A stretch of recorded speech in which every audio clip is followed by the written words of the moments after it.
This is our skyline. These are our shops, our supermarkets, our windows, our doors, our homes, and our yards in the poorest congressional district in America. This is our soil. Here, we are growing something greater for children who love to learn, to make, to nurture, and to taste. This is Green Bronx Machine. Alrighty, good morning. So, 8 years ago, Z found me and brought me to the Social Innovation Summit at the United Nations, plucked me straight out of the South Bronx. That's right, the place it is first in everything bad and last in everything good. Simple fact, 45 buildings, let me go back, it's not showing the video, but 45 buildings that look like this. Here we go. Welcome to the neighborhood. 18 blocks to the subway. No supermarkets, no fresh food. One of the most environmentally degraded communities in the nation, and for 7 years in a row, the least healthy county in all of New York State with the poorest social determinants of health. And each and every day, my students come to school, they line up there and excited and they can't wait. And on all four corners, death, disease, and disease stalks them. So I have this remarkable superpower.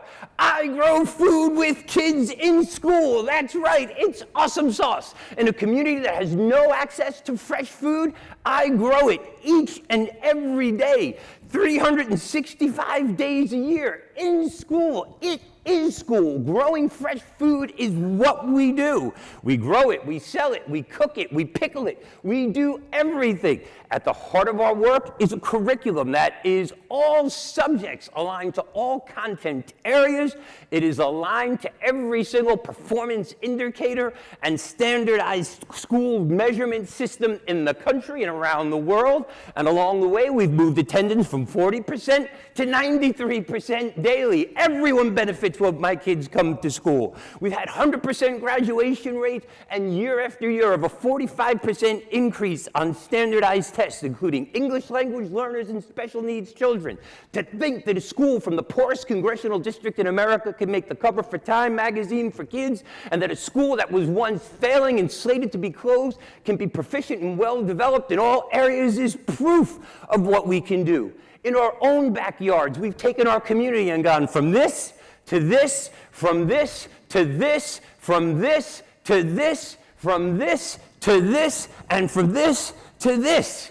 Even before, we've even converted schoolyards, and even before COVID, through the power of the internet and this incredible little cheese hat, we've been connecting children all around the world to grow something greater.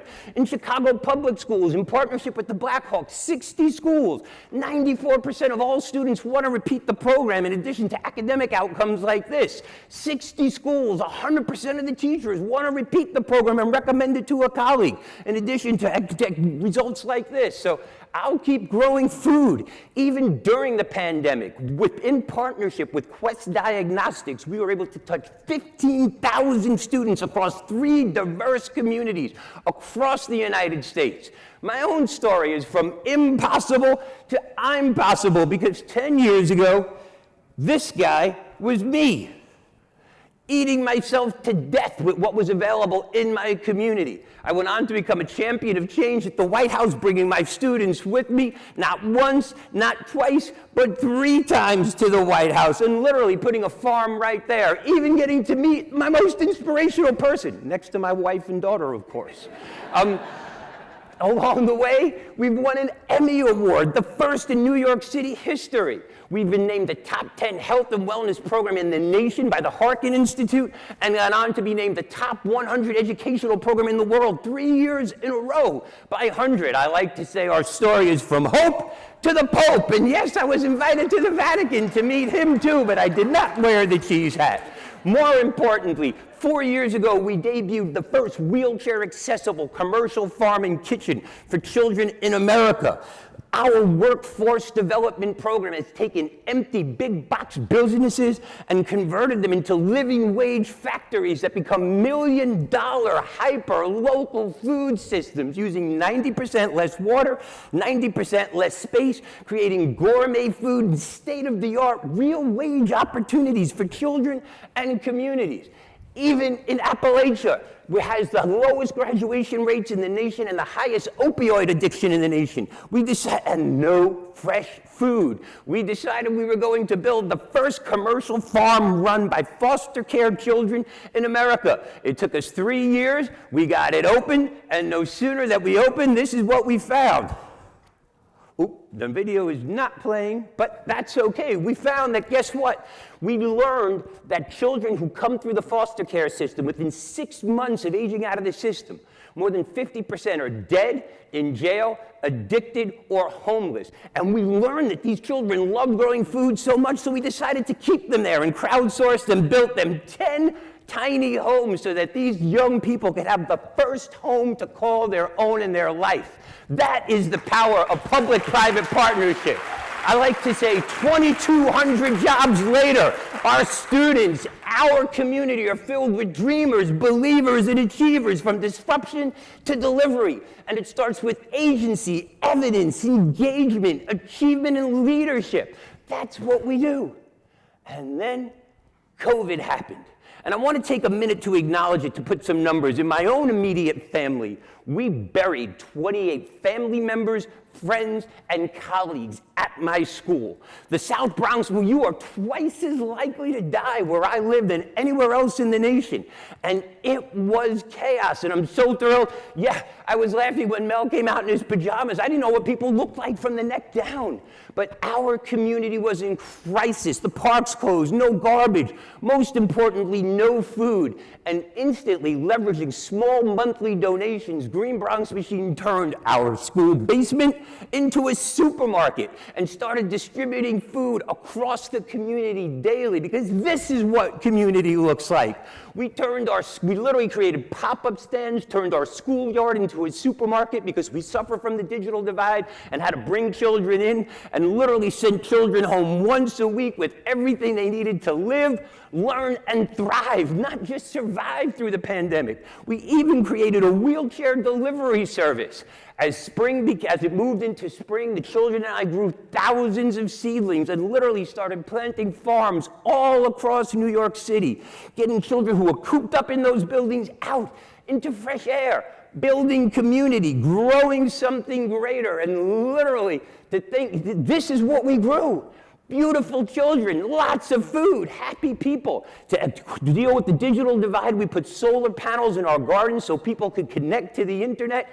I turned my apartment into my classroom with books, puppets, everything, a garden, and stayed online and went nuts. But we did one thing different. We added in a local chef to teach children how to use healthy, fresh food, because in my community, fresh fruit and vegetables is very important to building your immunity, whether you're use the vaccine or not. And literally went from 10 kids to 1,000 kids to tens of thousands of kids, and literally launched the first TV show in partnership with PBS, written and starring local children, that went on to have 2 billion views virally on the internet. How cool is that? So fighting today for a better tomorrow is why we're all here today. And to see what's right and not do it is not a lack of courage. So for me, acknowledging Black Lives Matter is so important, and I want everybody to come together to fight racism, whether it's environmental, social, economic, because the pack is back. I want children reading banned books. I want them addressing the prison to pipeline. I want them referencing affinity and identity groups. And for me, that's why plants work. Because plants work for everybody. They don't complain. They show up daily. And instead of seeking the light at the end of the tunnel, I want every business, every home, every apartment to be the light inside of the tunnel. And in 2021, this is the work that Green Bronx Machine did every single day. Not someday, but every day, literally growing something greater. That's why compassion is the new curriculum. I'm proud that diversity is a fact, equity is a choice, action is an outcome, and Green Bronx Machine is for life. And to think that we are growing something greater, I'm on the Social Innovation Award. That's why I scream education, not asphyxiation. This is what we grow in 24 days in the South Bronx. A community barely surviving is now thriving, and we are growing something greater. So I fight, ladies and gentlemen. I fight. We are ordinary people living extraordinary lives. I'm going to run out of time, but to let you know that we are building the first intergenerational housing complex in New York City where health is housing and housing is health, putting our model right into the floor. These are our amazing kids. I fight for children who were born in places that most people would not want to be caught dead in. I fight for children who don't get dinner and don't know what dessert is, who don't have a bedroom to call their own, and whose monsters are real. And each and every day we get to grow something greater. So I'm going to say thank you very much, but these are our kids getting, I got to share this, the first food ambassadors named by Mayor Adams, and a month later building a farm at Yankee Stadium and teaching the Yankees how to grow food. So pretty cool. The bottom line is, we are here. Our partners say amazing things. Our add value is not the food that we grow, but the schools and healthy children we generate. And I'm asking you today, not for a handout, but for a hand up. Thanks to our friends at PwC, we are ready to scale and grow something greater, so work with me. What will you do to make EPIC happen? I just put your name here. A big shout out to Zeev. Thanks so much. And thank you. Work with me. Walk with me. Don't waste me. Don't waste us. Don't waste this moment and spread more joy. Si se puede. Thank you so much.